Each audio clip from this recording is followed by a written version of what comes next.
I think if you looked at my news releases and you looked at a PR person that's at an agency's news releases, no offense, you would see a little bit of difference. I am probably very news-oriented, just the facts, man. I'm very straightforward. I mean, even BMW Group, our headquarters out of Germany, has a very different style. I don't know that they have ever in their lives put out a one-page release. And I go to the point, straightforward, etc. Just the facts, man. But I think that there are ways, there are transfers of skills in lots of different areas. I think strong writing, strong communication skills is necessary in any career or job you have. You got to be able to write, you got to be able to communicate, whether that is written or orally, no matter what you're going to do. It may not all be PR, it may be something else, but it's necessary, those communication skills are necessary. Now I feel something like a dinosaur, because when I was in the newspaper, I mean, it was presses and, God, I hate to even say this, there was no internet. Hell, there were barely cell phones.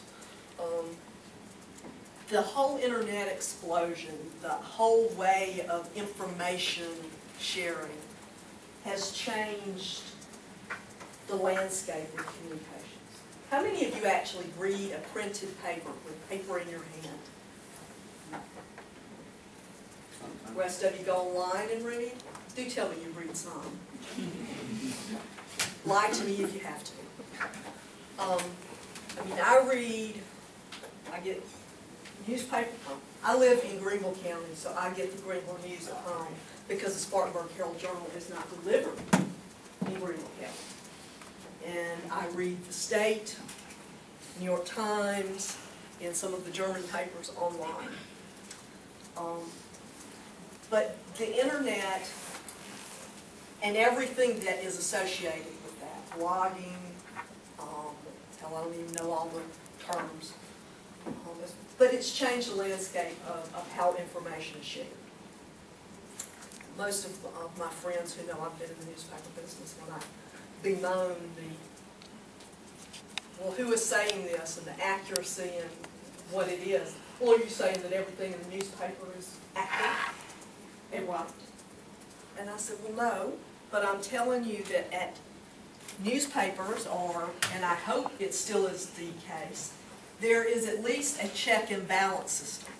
Someone's editing that story, someone's asking a question.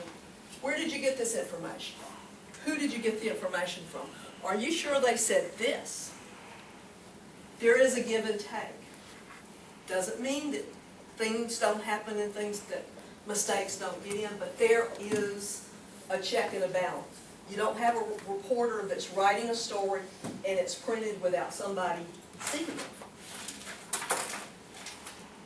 On the internet, with blogs, with chat rooms, with a variety of things, you know, it could be any of us just sitting down and writing and putting it out there.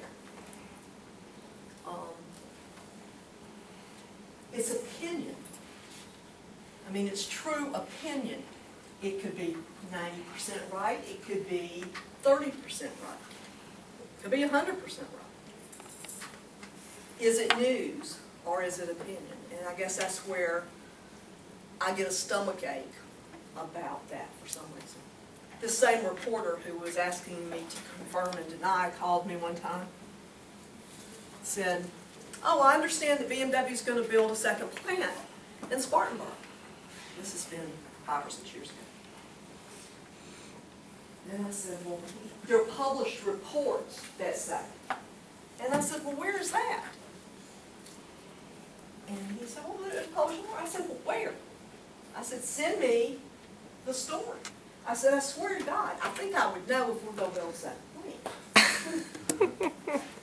sent me a note, sent me the story, and it was a brief in a weekly paper in New Zealand. 3 paragraphs that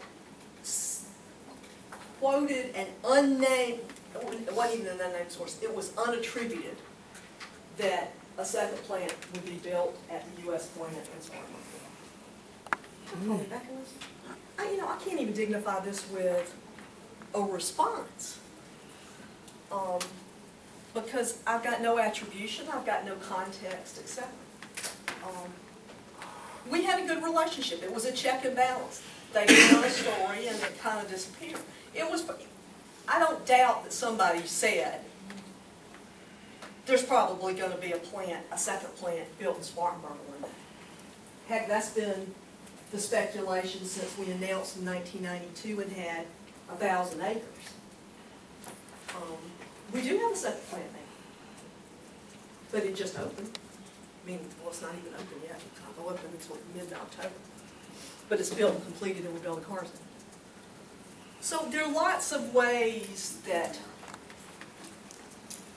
the skills and the balance, it's all communications, it's all relationship, knowing that you can trust somebody. I mean, there are reporters that I know, when they call and ask me a question, it's straightforward. And I know reporters and have reporters that cover us that I know they've got the story written, and they're just looking for a way to plug. Sometimes that story's right on, and sometimes it's way off base.